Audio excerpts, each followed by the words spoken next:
Hello friends, I am Dr. Amarjit Kaur. I am Professor of Accounting and Communication and Dean at Faculty of Commerce and Management.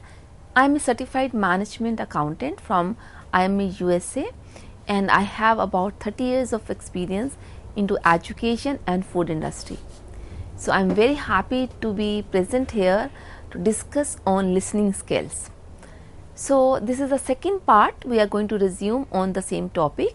In the first part we talked about what listening is, how to be a good listener. We discussed about the difference between listening and hearing. In this particular part I am going to talk about what are the types of poor listeners. We need to know that, and then do's and don'ts for good listeners and the steps to make the listening effective. So this is the agenda for next few minutes, friends. I hope you will stay with me. So to begin with, let's know that what are the types of poor listeners.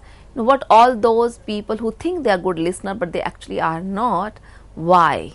So what are the types of poor listeners?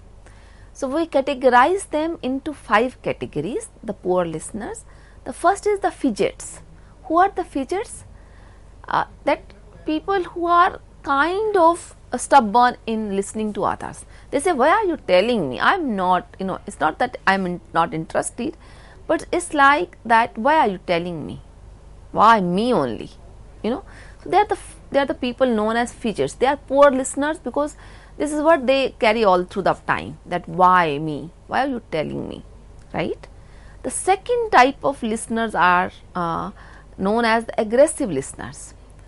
So these are the people who really try very hard to understand what speaker is saying, and they scare in the process of listening. So they're trying so hard that they scare others. They scare the speakers, right? So they are known as aggressive listeners.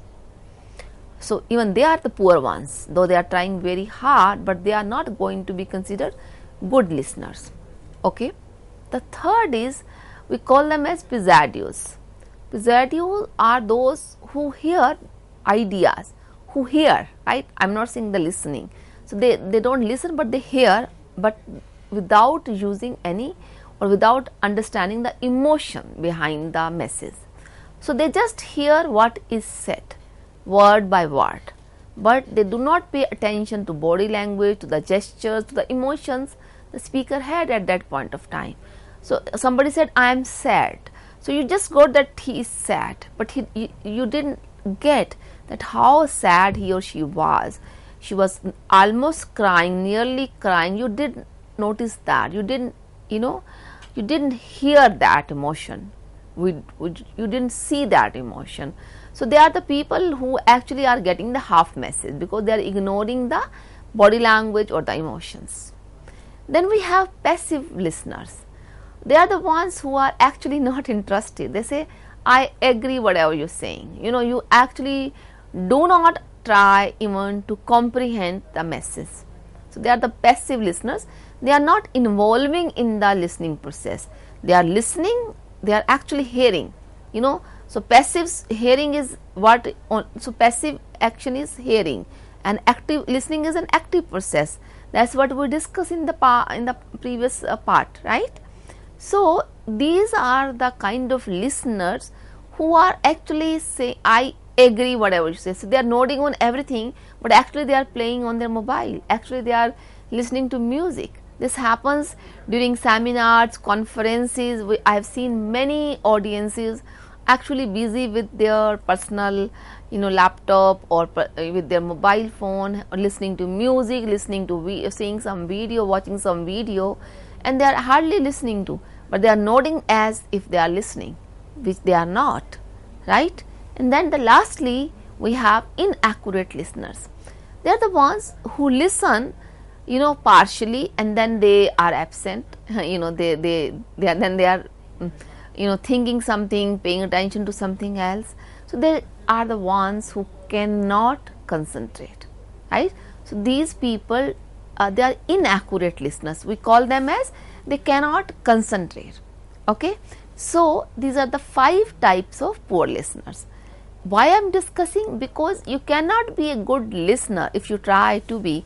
You cannot improve this listening skill unless you know that what you should not have in you to be a good listener. Okay, so that's why it is important.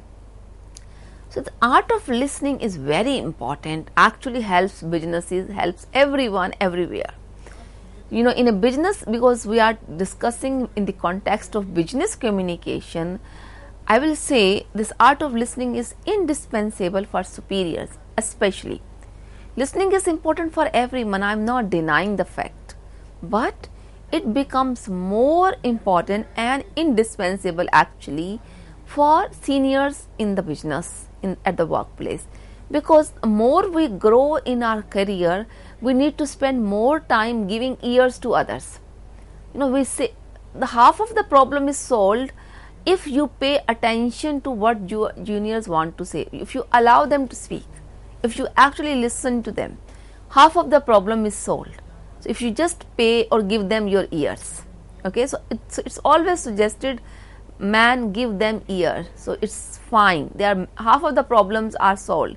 It is also said, give ear to your wife, to your lady, to the female in house, because they are the ones who just wanted to be listened, the problems to be listened, right?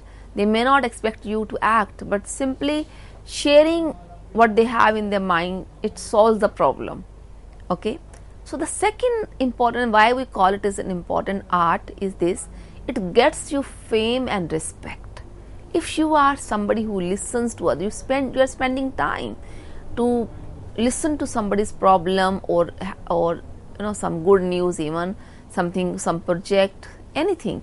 So you are getting respect, you are getting fame for that he is a good leader, he is a good manager, or good human being even.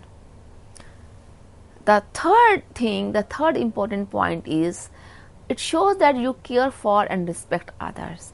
This shows your humility, this shows you, you know, a good person, good human being with good you know, nature and good behavior, if you have the art of listening to others. Why? Because non-listening can be upsetting to others. Okay, so it shows you care and you respect for it. And one cannot fake listening. So in the art of listening, I can be a good listener in actual only. I cannot just be a fake listener. So for times students nod, yes ma'am, I got it. You know, for time, if I am training some, you know, I am having some training session, and if we notice people nodding without any reason, without being asked, they are nodding, it means they are actually faking to listen. And that is, believe me or not, that's a kind of very you know, wrong thing to do, because speaker is not a naive person. He or you know, she, whosoever is speaking on the other side, is looking at you. You know, if following the business communication ethics, he is looking at you. He is expected to be looking at you. He is you know, seeing how you are responding. He or she is seeing your reaction. Would comprehend that you are faking. He may question you, believe me. So one should not be faking, because for times teachers do question when they see the student is not attentive. They simply ask, what was the last point I made in the class? And yes, the person falls flat.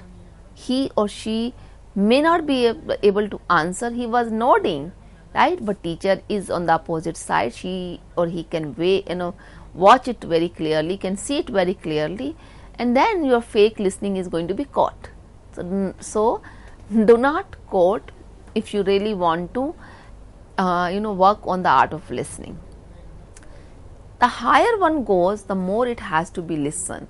You know, this is in the business especially. As I said, superiors need to have more or better listening skills than the others. And lastly, it is a rare skill.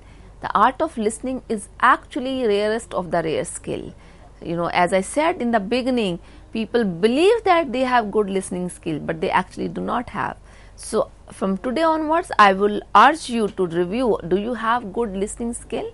Do you really, don't you fall under any of the poor listener category which I discussed in the last slide? Just observe it, just think about it. Okay. So now I will be talking about the steps to effective listening. So first of all, when you really wish to be a good listener, face the speaker, right, and maintain the eye contact. So you just be straight and look at the speaker. You maintain the eye contact. That is the first thing or the first step to be effective listener, right? So face the speaker and maintain throughout the conversation, maintain the eye contact. That is the first step. Step 2, be attentive and relaxed. Just do not sound to be very upset, very conscious or anxious. Be attentive and just relax. It should be natural, right? So be attentive when you are listening to somebody, but relaxed posture. The step 3 is, the point number 3 is keep an open mind. As we discussed, all the humans have certain preferences over others, have certain prejudices in mind, certain assumptions in mind. So keep those, or try to keep those assumptions, prejudices, those past experience aside and listen with open mind. It's essential if you really want to be a good listener. Okay. The fourth point is listen to the words and not try to picture what the speaker is saying. So just listen to the words, right, and try to picture. So try to visualize. Picture means visualizing it. Try to visualize. Is this what he or she is trying to say? Is this what his smile means? Is this what his somebody showing you eyes? Is this what his showing the eyes means? No or yes? Think about it. So listen to word, but also try to visualize it. Also try to have a picture in front of you that what he is saying, what she is saying. Okay. Then do not interpret and do not impose your solutions. No, so unless being asked to offer some solution, do not interpret and do not impose your solutions without being somebody. If somebody seeks your solution, then go ahead. Then that is a response to the conversation, right? But without seeking some response, if you are trying to offer some solution or impose some solution, your solution to the conversation, then that's not an effective listening. Okay, wait for the time when the speaker asks you for a solution or suggestion, then go ahead. Then the next step is that wait for the speaker to pause and ask the clarification. So as I said, do not give solution without being asked. This becomes the next step in the effective listening, that one should be waiting for the person to pause. For example, if I stop after this point and I ask, yes friends, I hope you are getting the conversation, you are getting the message. Let me know if you have a question. Post your question in the question box, in the chat box. Yes, then that is the time that you should be asking your question. At least let the person complete the sentence or the point he or she is trying to make.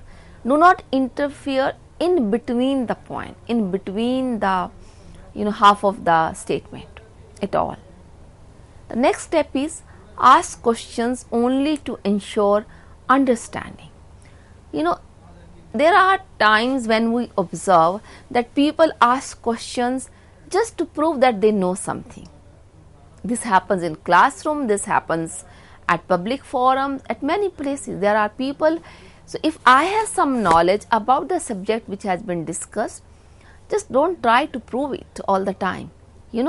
Questions should be there only which is relevant, only to ensure that you understood what the speaker said, right? So question related to the subject matter.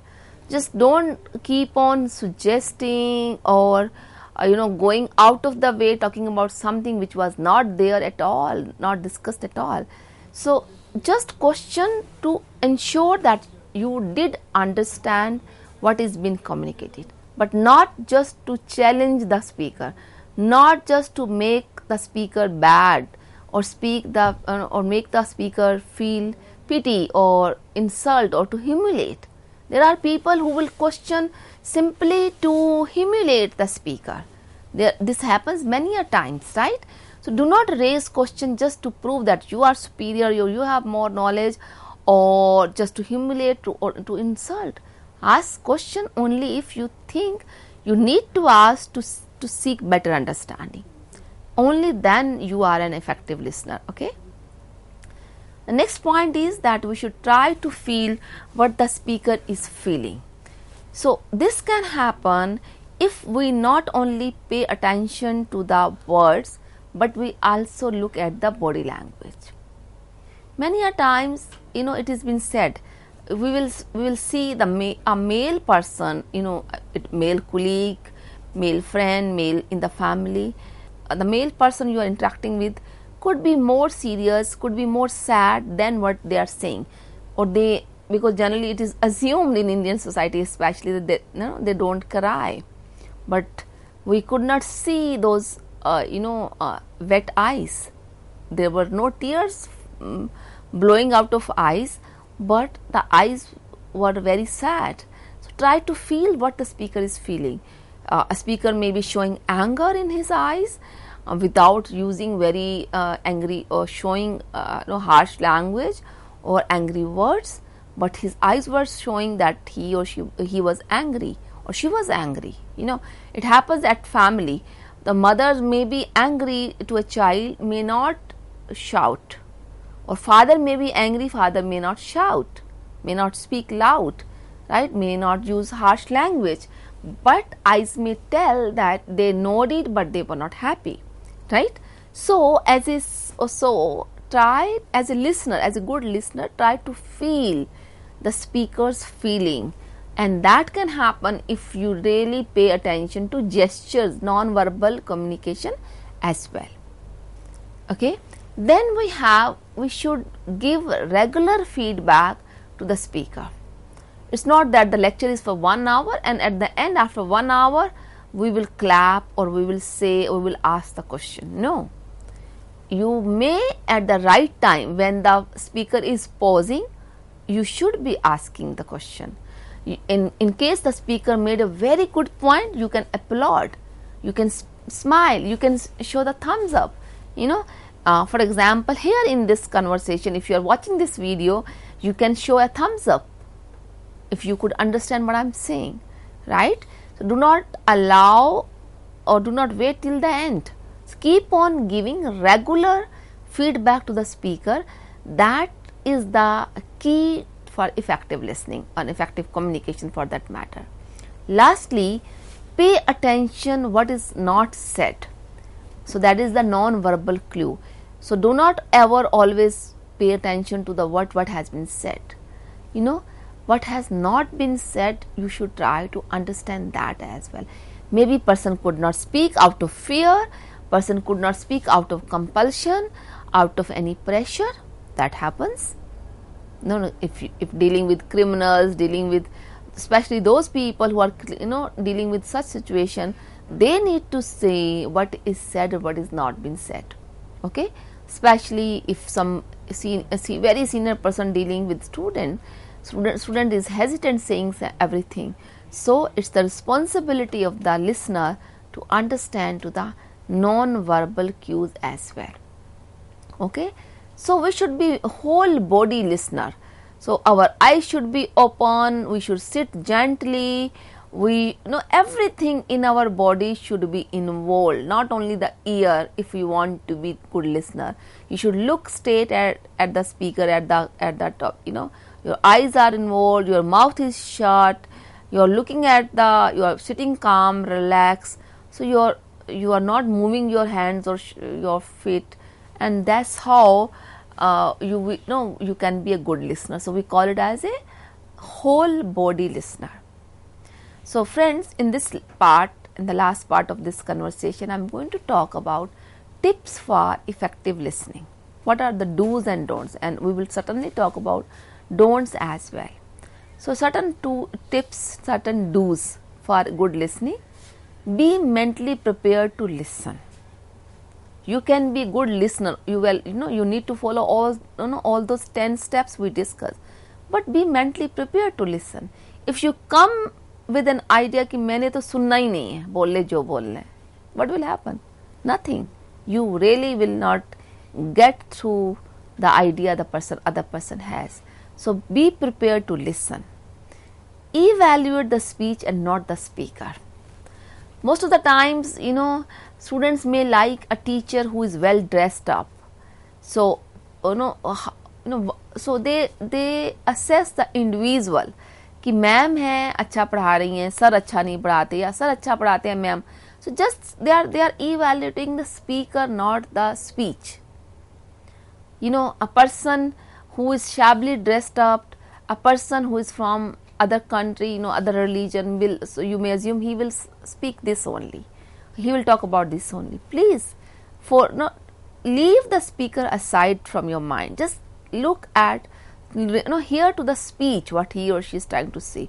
Pay attention to the speaker, but doesn't mean that you take individual as a message. No, take the speech as a message. So you should not be biased to the speaker's to the speaker's feeling. So we should not be showing any kind of biasness in assessing what speaker is saying. We should fight distraction by closing off the sounds we may have.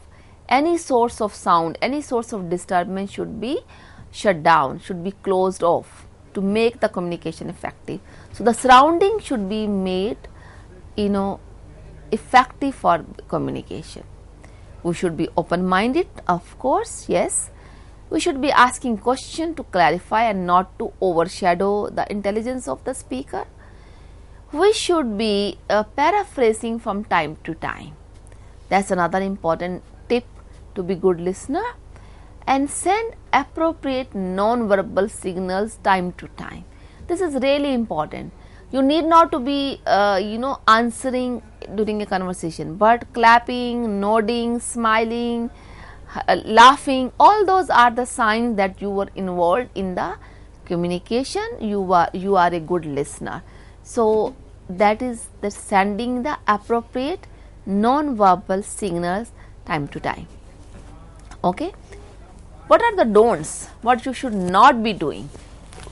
We should not be paying undue attention on the vocabulary, right? As you can use the context to understand the meaning. So important is to understand the meaning rather than to paying attention on the vocabulary, the words the speaker is using. Okay, so pay attention to the meaning. We should never be paying attention to the accessories, to the clothing of the speaker कि ऐसे कपड़े डाले हुए हैं, ये jewellery डाली हुई है, ये फ़ोन हाथ में कैरी करा हुआ है, आईफोन लिया हुआ है या ओप्पो लिया हुआ है. No, don't pay attention to such things कि साड़ी डाली है कि सूट डाला है, बिजनेस सूट डाला है या ब्रांडेड क्लॉथ डाले हैं, ब्रांडेड शूज़ डाले हैं. Don't pay attention to those things please. Not to prepare your responses while the speaker is speaking. People start writing their responses कि मैंने ये पूछना है, मैंने ये लिखना है, मैंने ये कहना है, अपने suggestions. No, that a reporter can do. The person who is reporting an event can do that, but not the everyone else. If you are listening to somebody, you should not. At that point of time, you should be listening. You should not be paying. You should not be spending time on preparing your responses. We should avoid any kind of prejudices. As I said many a times, we should not get distracted by outside influences. Somebody is speaking something, on the road. If there's a road rage, there's an accident took place, you are listening to the person who is trying to explain why it has happened, why the accident has happened, why he hit your car. But outsider, the person standing by side may say something else. So if you are paying attention to the bysider, not to the person who is trying to explain you are actually going to miss the message, the real message, the actual message. And we should not be interpreting too often without letting the person complete, and we should not showing that we are bored, that we are not happy with the we are not happy or enthusiastic about what the speaker is saying. Don't show that you are bored. Don't show your face. Don't make your face, when you are listening to somebody. So I hope if you will follow all the tips which I have given you during these few minutes, and you really practice them, believe me or not friends, you can be good managers, good leaders, because good leaders essentially need to have good communication skills, and including listening, not only the spoken English or the writing skills. A good person need to have good listening skills as well. So thank you very much for being with me. I appreciate your time and attention. Thank you.